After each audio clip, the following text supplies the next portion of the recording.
guys, welcome back to the channel here at Paradise on Pennies. I'm Heather. And I'm Ramsey.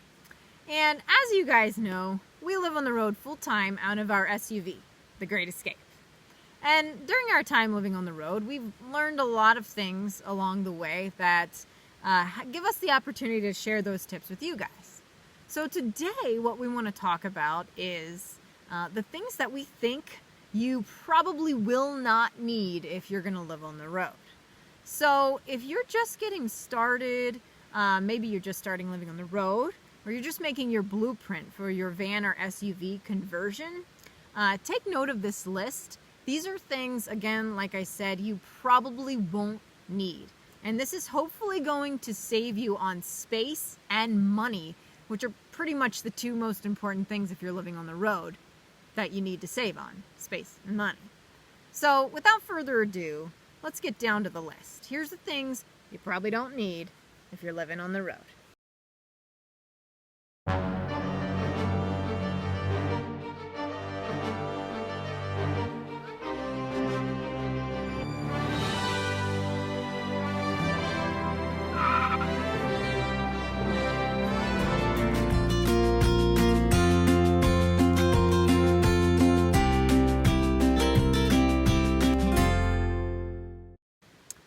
So, first off, you definitely don't need a new vehicle. That's the mistake a lot of people get into, where they're like, I need a van, or I need a new SUV in order to do this. We already had the Escape, therefore we converted the Escape. We didn't have to go into a dealership and buy a new car right away. So there right away you saved a lot of money just using the vehicle you already had. And also, if you're going to live out of it, it's probably going to be dirty and it's going to get scratched up. And it's more like your house. So you definitely don't need to be spending a ton of money on it right out of the get-go, because you'll have to get a job right away, and you won't be able to live on the road for very long, because you'll have to pay back the debt for the vehicle. So the second thing is high clearance with your vehicle. You don't need to have the jacked up trucks that are, whatever, a couple feet off the ground, unless you're going to be going crazy four-wheeling and parking on top of rocks. You really don't need it. Our Escape maybe has a foot clearance, and it's gotten us pretty much everywhere that we needed to go.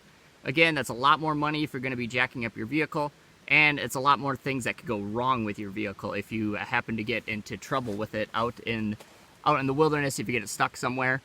And then also, we've been to a lot of places and they don't let you actually do oil changes at their dealership or anywhere, because if you modify your vehicle, the jacks will not actually work with your vehicle. So that might actually be another problem you have to think about before you worry about the clearance.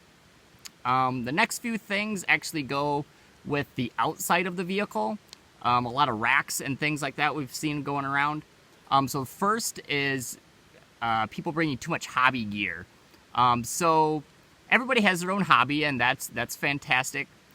So ours is backpacking. We just bring our backpacks with us, and that's actually the most simplest thing that we could bring with us. And on top of it, we actually fit all of our clothes inside of our backpack, so therefore it doesn't take up any room. So we've seen, you got like the bike racks and the kayak racks and the snowboard racks and the surfboard racks, and you could put all those on your vehicle, but then it's just more worry if something's happening to it. You'll have to leave your car. It's going to be sitting up there still. And then it's just more stuff that could go wrong. So, and then on top of it, you have to pick your hobbies based on seasonality. So if you're going to be traveling with the weather with us, it's always nice. So therefore, we wouldn't bring our snowboards with us. Because before, we did snowboard, we did rock climb, we did mountain bike, we did kayak and canoe. We've done it all. But in the long run, it turns out backpacking, we can pretty much do anywhere at any time. Doesn't matter what the weather, and doesn't matter where we're at. We can always backpack. So that won out over everything, and it was the simplest. So you can pick your own hobby, whichever one you want to do the most. If you love kayaking, then obviously you'll have a kayak rack. If you love biking, you'll have a bike rack. But just try to keep it between 1 and 2 of them, so you don't have too many racks hanging off your vehicle, because it gets a little cumbersome, and then you can't get to some of these roads with the low clearance or the high clearance and things like that, because you have to worry about scraping it off or falling off, because we've seen ratchet straps all over the road of things that have fallen off and things of that nature. And to go along with that, there's also like the gas cans. You will probably not need gas cans unless you bring some other form of vehicle with you that you needs gas, like a motorcycle. But if you're bringing a van or an SUV, you're probably not going to be towing that behind you.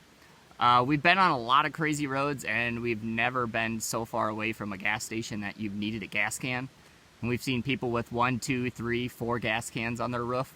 And it's just more of a nuisance again, because you have to keep it on the outside because it's going to smell like gas.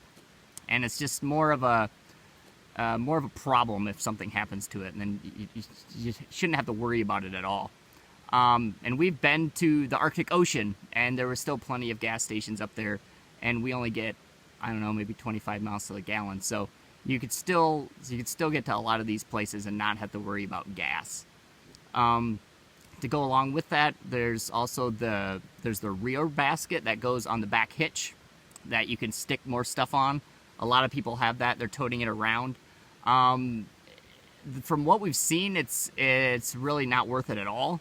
A lot of people just bring like a cooler or their gas cans and put it on there, but it elongates your vehicle, so then every time you go over a bump, the back actually drags, so you can't go on a lot of these rocky roads. And actually, I've seen more problems with it in the cities when you're going over bumps. It actually bottoms out pretty much everywhere you go, so you have to worry about that falling off, scraping, or anything that's on the thing falling off. So it's more of a nuisance that you don't need. It's just more stuff, and we've actually seen a lot of people that are on gravel roads that have them. It actually kicks up rocks, and we've seen a couple of them with broken back windshields from themselves kicking up rocks and breaking their windshield. So again, another nuisance that you can avoid by just not having it at all. One other thing that we've seen a lot on outsides of vehicles is a snorkel. I'm not sure actually how expensive they are, but they can't be too cheap, and there's not that many places that you're going to go where you need one, unless, again, you're extreme 4x4ing and you're going to be going across rivers and streams. You really don't need one. And pretty much if you get to one, you can just stop and camp at the water instead of trying to drive through it. And pretty much every time we've gotten to one that we can't drive across, we can walk across it. So it's never been an issue with us. So again, more money you could save by not getting that up front. Some other things besides what goes on the outside, we have like the survival gear. If you go to pretty much any camping store, you're gonna find all these survival gear, the survival candle and the survival knife and the survival blanket and all these things like that. It's really just kind of a gimmick now, because it's just a way for you to make it feel like you're kind of out in the middle of nowhere when you're really not too far from civilization. But obviously you're going to have your blankets with you, you're going to have food with you, you're going to have water with you. So as long as you have the basics, you pretty much don't need anything else that's survival gear, especially that's the cheapy stuff at the store. You might as well just avoid buying that in the first place. Next is a cooler. Especially a large cooler. We have one smaller one that we fit some of our perishables in, but definitely avoid like the Yeti coolers, because we were looking at those and they're like $400, and they're big, so it's going to take up a lot of room in your vehicle. And then on top of that, you have to buy ice for it literally every day. So that's at least $3 a day on ice just to keep food cold. When you don't have a cooler, you get creative and you learn to make meals that don't require perishable foods. And then when you do get perishable foods, you learn to eat that pretty much right away or within the first few days and keep the food in the shade. And then on top of it, if you have like an SUV, and when you're sleeping in the back of it, everything that you have in the back during the day, you have to put somewhere in the front in order to sleep in the back. Otherwise, you have to leave it sit outside, which I don't think you're going to want to leave your $400 cooler sit outside overnight in the Walmart parking lot or anywhere in that fact. So it's got to fit in your front seat somewhere. So again, think of be simple, and you'll be creative when you start getting into situations where you don't have ice. Again, like I said, you'll think of other food to eat that doesn't need to have ice with it. And also, you don't need an expensive charging system like solar panels and a battery bank and all that stuff. That can get very expensive very quickly. A couple hundred bucks up to $1,000 just to keep stuff charged. we have the little Anchor solar charger, which we did a review on. We'll put the link down below. You can check it out. That was only like 60 bucks, I think, and we've had it for 2 years and use it every single day. That keeps anything that charges with USB charged. So all of our phones, or our phone and a battery bank, so we can keep both of those charged. So it's not a problem at all.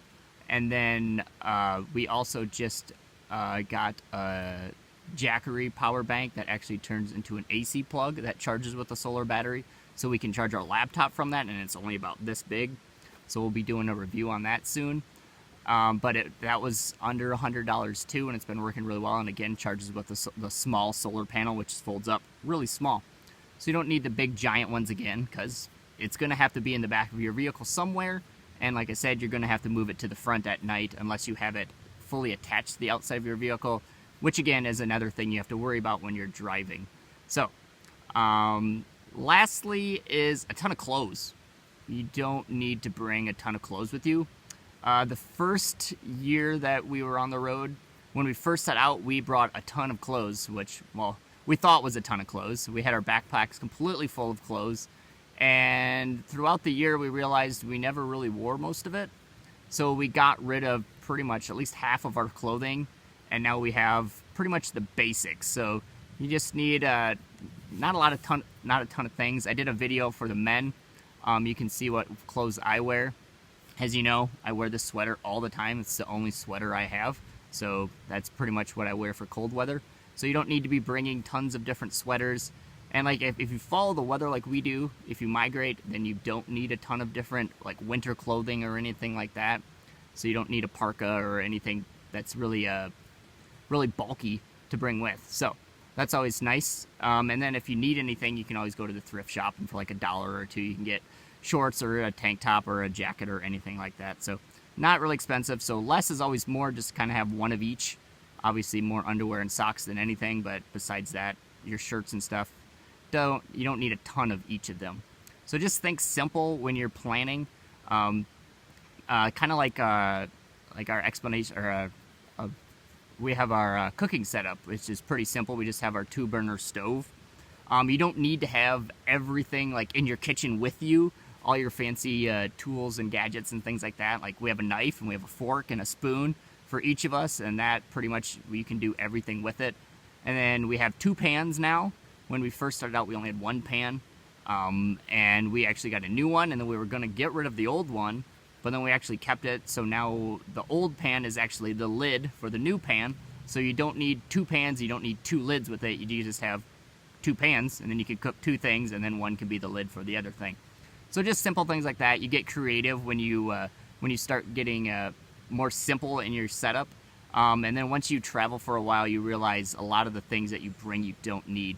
So these were most of the bigger ones that I can think of. So hopefully this helped you out and will save you a little bit of money when brainstorming some ideas for your setup, some things to avoid.